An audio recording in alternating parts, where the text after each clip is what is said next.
Yo les gens, c'est le footballeur parisien, j'espère que vous allez bien, moi ça va. Alors aujourd'hui on se retrouve pour une toute nouvelle vidéo, une vidéo débrief du match entre l'Espagne et l'Italie, victoire 1-0 des Espagnols sur un contre son camp de l'Italie. Donc c'est parti, let's go pour ce débrief, on va commencer. Déjà je suis énervé pourquoi? Parce que l'Espagne était dans notre niveau, félicitations aux Espagnols, c'est amplement mérité cette victoire. Mais par contre, le niveau de jeu proposé par l'Italie est catastrophique. Je suis désolé. Quand tu fais autant d'erreurs techniques, alors je dis pas, les erreurs techniques, ça peut arriver de temps en temps. Après, il y a eu un très bon pressing espagnol, mais il y a trop d'erreurs techniques. Il y a trop d'erreurs techniques. Le seul Italien qui a fait un bon match ce soir, c'est Gianluigi Donnarumma. Et encore, il ne faut pas oublier que l'Espagne marchera contre son camp. La passe transversale également de Nico Williams bien après. Marchera contre son camp, mais je suis désolé. Ils doivent se parler. Je ne sais pas s'il y a Di Marco ou quelqu'un d'autre derrière Calafiori. Tu ne défends pas en allant vers ton but. Ce n'est pas possible. Ce n'est pas possible de défendre comme ça, parce que si tu défends comme ça, tu risques souvent de mettre un CSC. Et c'est ce qui s'est passé. Donnarumma repousse le ballon, ça arrive sur Calafiori, et au lieu de s'arrêter, Calafiori, il voit que la balle va arriver, Calafiori.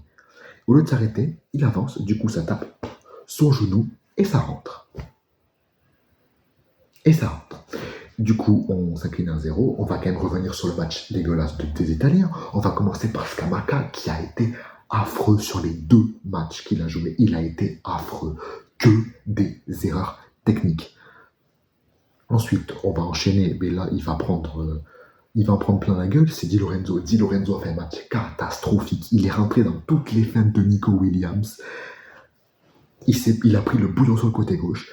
Même Alios Perez, un joueur que je ne connaissais pas avant le début du match, même avant qu'il rentre lui a mis la pâtée, on va pas se mentir. Di Lorenzo, match catastrophique. Il s'est fait retourner, il s'est fait manger, il s'est fait dévorer, il s'est fait baiser aussi même. Ensuite, revenons sur Bastoni. Bastoni, en première période, je l'ai trouvé bon, mais en seconde période, un peu plus moyen. C'est grâce à lui qu'on prend pas un but également sur une frappe de Fabian, je crois. C'est Fabian ou Pedri? Je crois que c'est Pedri, ouais. C'est une frappe de Pedri, une énorme frappe, repoussée par le pied de Bastoni. Ensuite, il n'y a même pas de ensuite parce que ça a été catastrophique. Fratesi, il revenait pas défendre, du coup, il sort logiquement à la mi-temps. Cambianzo, entrée vraiment inutile. Il a perdu beaucoup de ballons. Il a failli même constituer l'ouverture du score en la rendant au milieu de terrain à l'Espagne.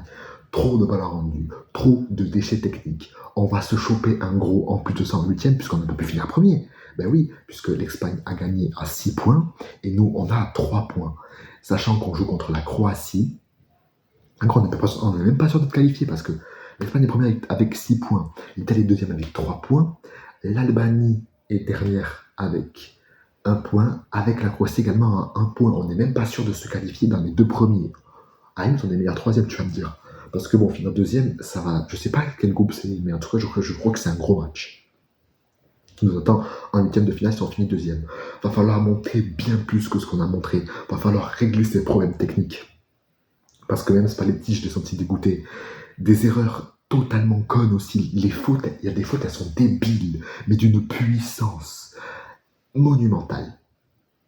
En tout cas, merci à Donnarumma, parce que sans Donnarumma, on se prend facile 5-0 sans problème. Bravo à l'Espagne, encore une fois. Bravo à Nico Williams, bravo à Lamine Yamal. Lamine Yamal, quel joueur. Mais quel joueur ce Lamine Yamal. Il a déposé toute la défense à lui tout seul. Malheureusement, il n'a pas eu la finition derrière, puisque ça a toujours été dégagé. Il faut aussi souligner la défense centrale. La défense centrale solide en première période. Ça, il faut s'appuyer dessus. Calafiori, malheureux, mais tu as fait une énorme erreur. Fallait pas retourner vers son but comme je vous l'ai dit précédemment. Bref, je crois qu'on a fait le tour de ce match. Il faudra juste montrer un autre visage face à la Croatie, régler absolument ses problèmes techniques. Et normalement, ça devrait le faire. Donc voilà, j'espère que ce débrief de ce Espagne-Italie vous aura plu. Moi, je suis énervé, il faut que je me change des idées. N'hésitez pas à mettre un maximum de pouces bleus, de commentaires, de vous abonner à la chaîne si ce n'est pas déjà fait. Et nous, on se retrouve du coup, on se retrouve demain pour le débrief entre la France, pour le débrief, pardon, du match entre la France et les Pays-Bas. Ciao les amis.